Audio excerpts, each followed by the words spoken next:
welcome to FPTV and welcome to FPTV New Releases.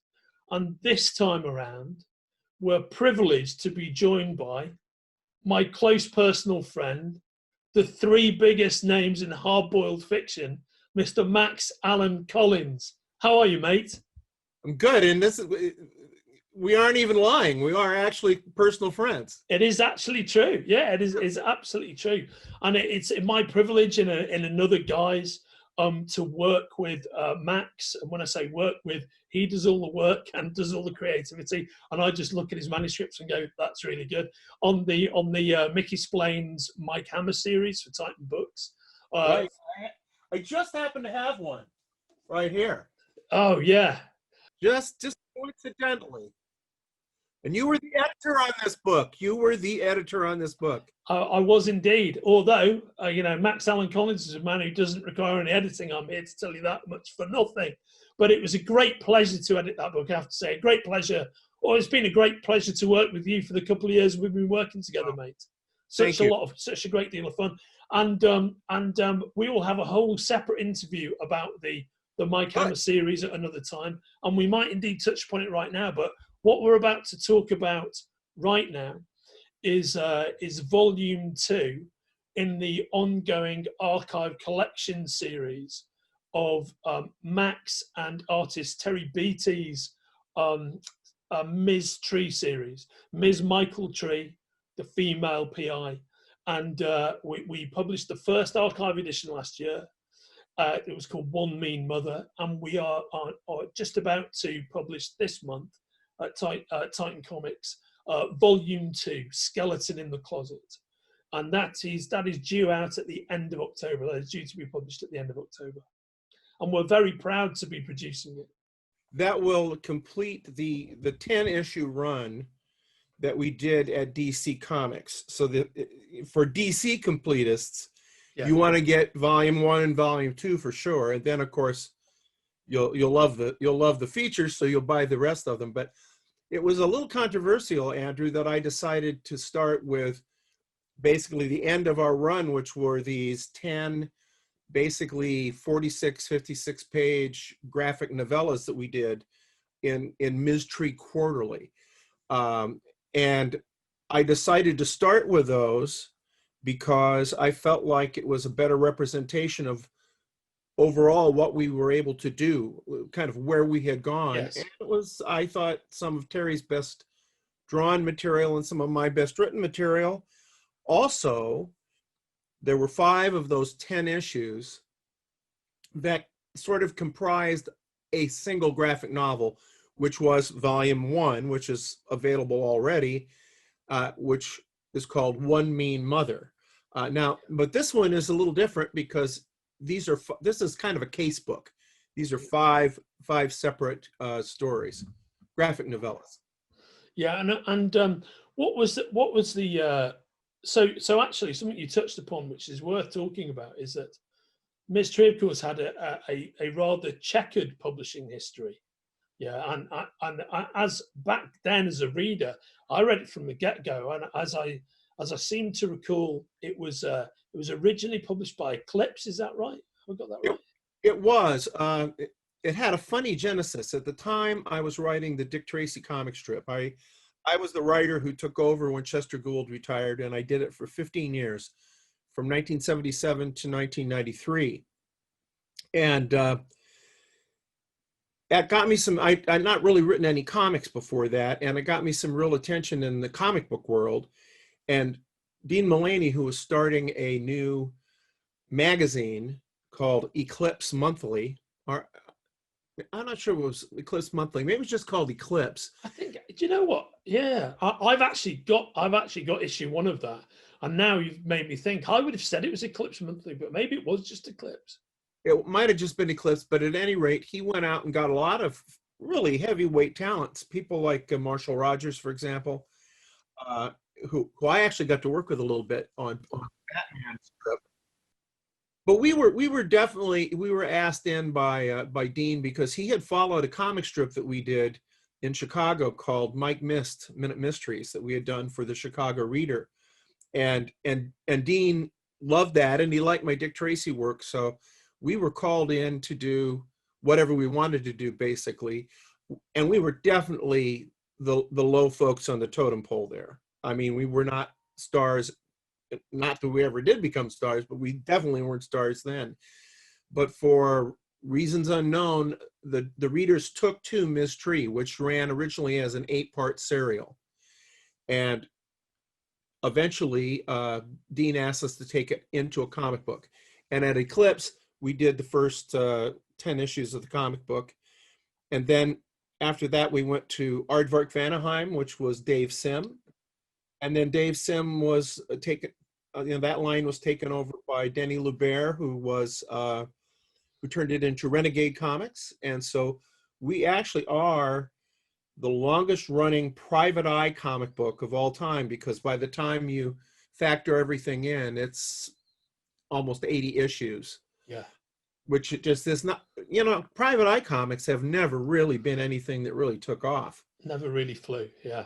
So we were the longest running. It started in the very early 80s, like around 81, and it lasted into, the early 90s, well, into the 90s. And it was so, and we would always with Terry. There was a guy named Gary Cato, who was the an assistant to Terry at times, but mostly it was just Terry Beatty and myself. And Terry was the son of my favorite junior high teacher, English teacher, and really? that's how, yeah.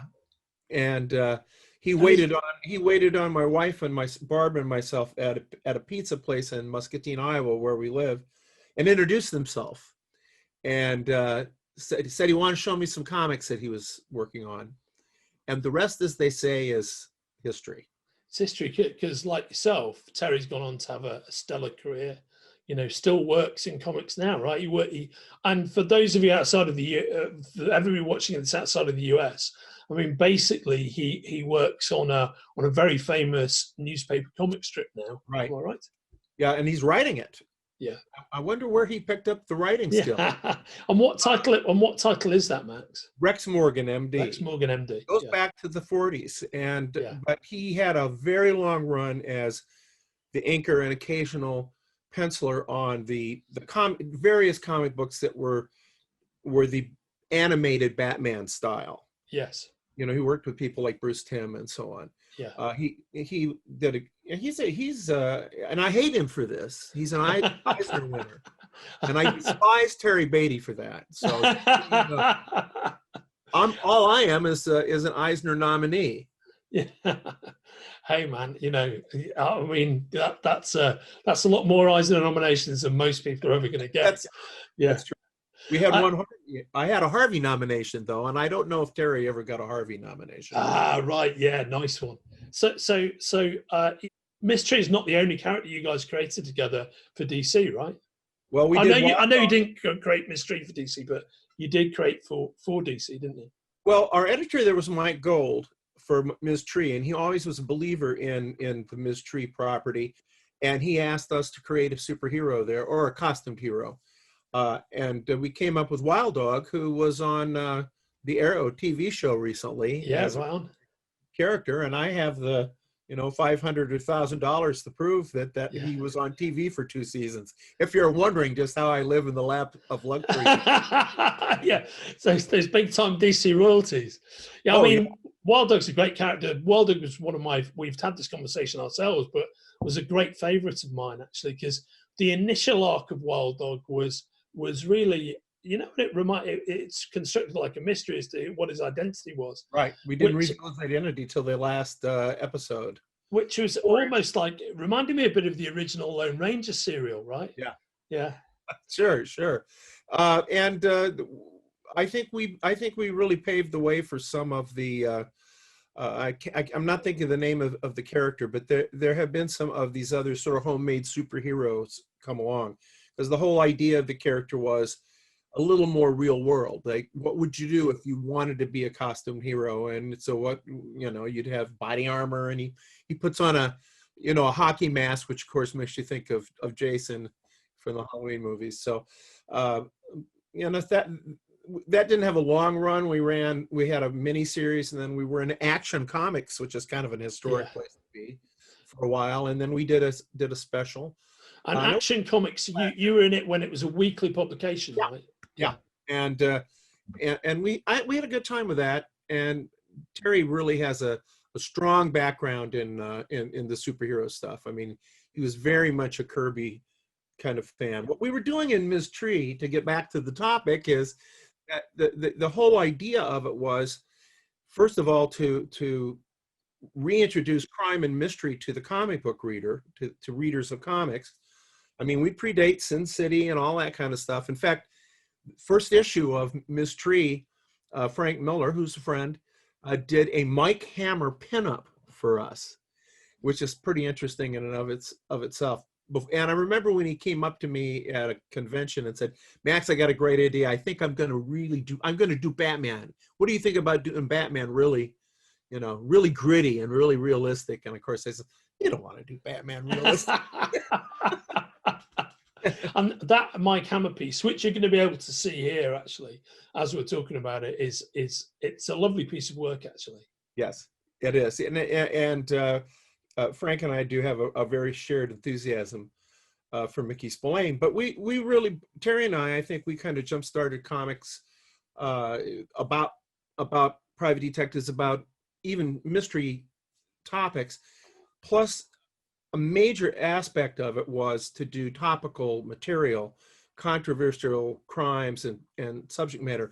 Because I was doing Dick Tracy at the time, and Chester Gould, one of the hallmarks of what he did was to do modern crimes that and topics that were of the day. Yeah. And as I started doing that, video piracy was one, for example. There were topics they wouldn't let me do. The Chicago Tribune Syndicate wouldn't let me do, bombing of an abortion clinic or gay bashing or any of these kinds of topics. And you'll see in Skeleton in the Closet that we deal with many topics, many things like date rape, for example, gay bashing, all of these things. And what's really kind of sad, Andrew, is these comics that were done in the very early 90s, where I'm ripping them from the headlines, right? We have all these problems still today. Still, yeah, the headlines. None of them have gone away. No, it's really quite. It is really quite amazing how topical and very depressing how topical they all still are. I mean, I don't know. When I was a kid, I kind of thought we triumphed over fascism, and yet apparently not. Bigger problem now as it ever was. And I know that we could end, because this is a subject close to both of our hearts, we could end up just making this entire conversation about that topic. So I want to just slightly reverse into a different vantage point and touch, as meaningful as that stuff is, and as dear to our hearts as it is, keeping it about Ms. Tree specifically. You mentioned, of course, a character that's hugely important to the DNA of Ms. Tree, which is Mike Hammer. Right. And so could you take us a bit through the genesis of Ms. Michael Tree herself? Well, the idea was I kind of like to do things that are a switch on something. Are you familiar with my movie Mommy? Yes, absolutely. I am. Well, that whole idea was to take the bad seed, the evil little girl who has the mother who thinks she has a perfect daughter. Yeah. And then the mother gradually realizes her perfect little girl is a perfect little sociopath. Well, I flipped it, and I hired Patty McCormick, who had famously played that character on Broadway and in the movies, to do that kind of character, had that character grown up. And so I did a country club mother with a little girl who's a precious little girl, but the little girl realizes gradually that her mother is a sociopath. So the idea is to flip something.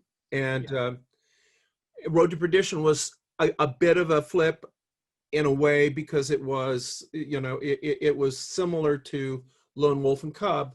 But what would that be if it was in America? And what would happen? And what if it had been in the 30s or 40s and it wasn't a shogun, it was a godfather, and it wasn't a samurai, it was an enforcer.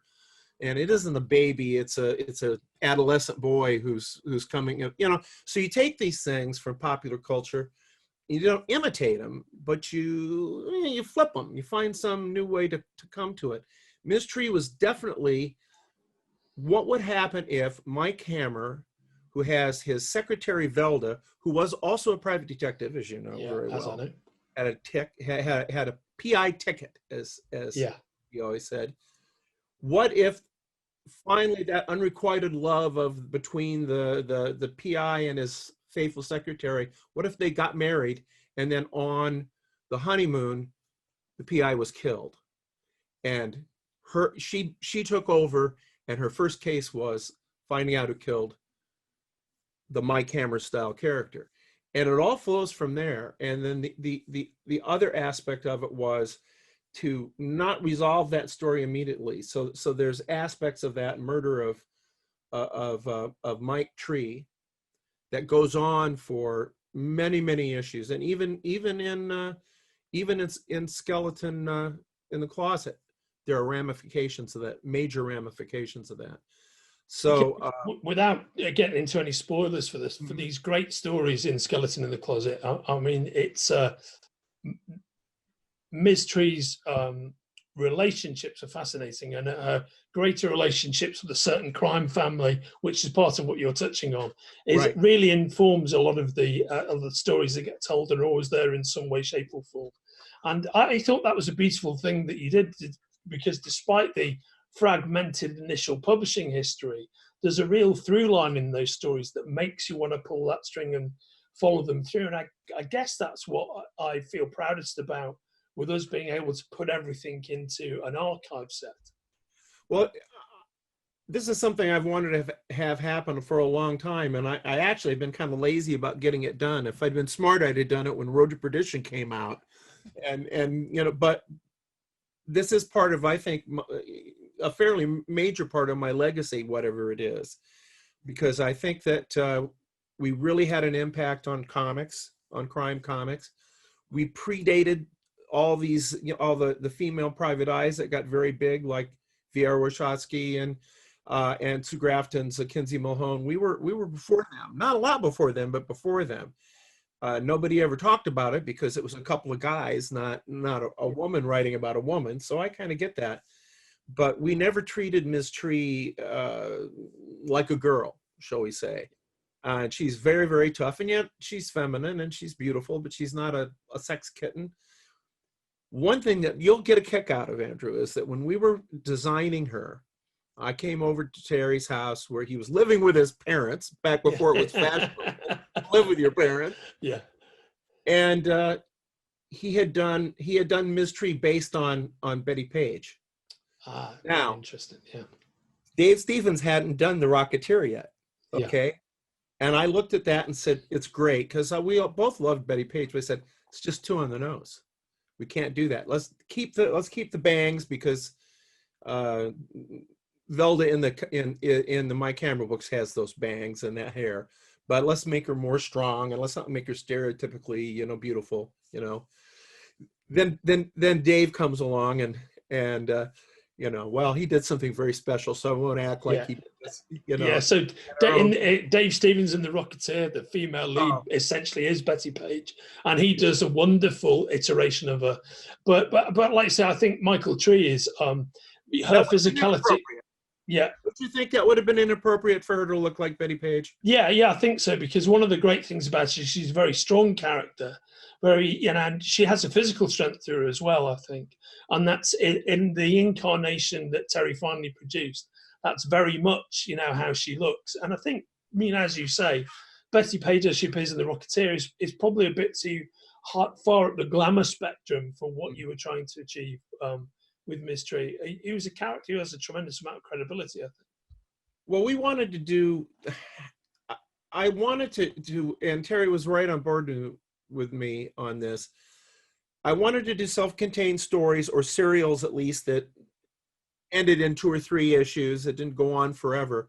But I always want something I thought was lacking in a lot of mystery crime fiction, and science fiction for that matter, that was series science fiction, was that the ramifications of what would happen, for example, on a TV show, You know, like Captain Kirk would have a brother, Yeah. and he'd never be mentioned again in That's any right. episode, right?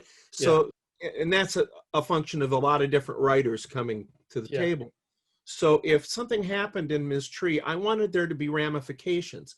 So eventually, she goes to prison eventually for her vengeance seeking ways.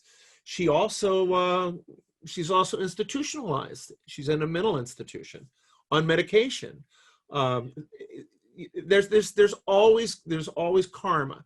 There's always stories leading into stories, which I love about. That's one of the things I love about series, that stories can lead into stories, and something down here may be the best story you're ever going to do, and you have no idea you were starting a thread that would inevitably lead to something you hadn't thought of yet. Yeah. I love that aspect of the whole writing experience, I guess. Yeah, and you know, Mystery was a very sort of creative, like fertile sandbox for you to play in, you know, to allow you to play with all of those things. Well, was particularly fertile in One Mean Mother. Yes, correct. Very true, very true. But, so, go ahead. So when you look back on it, mate, what do you think you're, with Mystery particularly, what do you think you're proudest of? Well, the thing that was going on in comics at that time, and I'm not going to mention any artist by name because I don't want to, I never want to slag anybody, but I thought things were getting very designy and very much about the art, to where the story just sort of didn't count.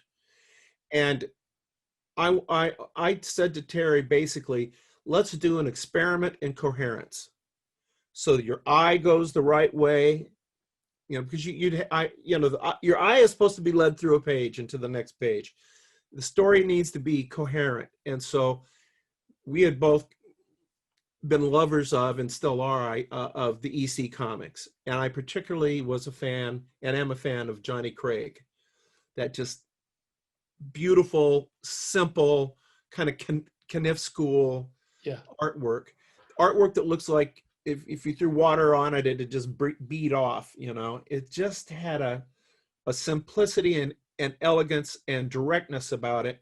They said, let's do that, and not imitate him exactly, but let's have that be the aesthetic. And, you know, not everybody liked us. I mean, Fantagraphics made a career out of eating our lunch. I mean, they hated us. But, you know, I was getting fan letters from people like Dick Sprang. Yeah. Come on, there you have it. Yeah. So, you know, I can live with fanboys not approving what I'm doing. Yeah, well said. I mean, I think those are great words to end out on, actually, mate. I mean, final letter from Dick Sprang, who is the classic Batman artist of the best of the 40s. You know, he drew Batman as if he was almost like a solid oak door with a cowl on. Just really, really fantastic. And that's why really I can't wait for this archive edition volume 2, Mystery, Skeleton in the Closet, to be out at the end of the month. Whoever picks it up and pre-orders it here from this interview, you're in for a real treat. If you're into PI fiction, you're going to really enjoy it. And when you're talking about PI fiction, we're talking to one of the great names in PI fiction right here, the creator of Mystery with Terry, Mr. Max Allan Collins. It's great to see you again, brother. Andrew, it's always a pleasure. You take care of yourself, and I'll see you soon. Thank you.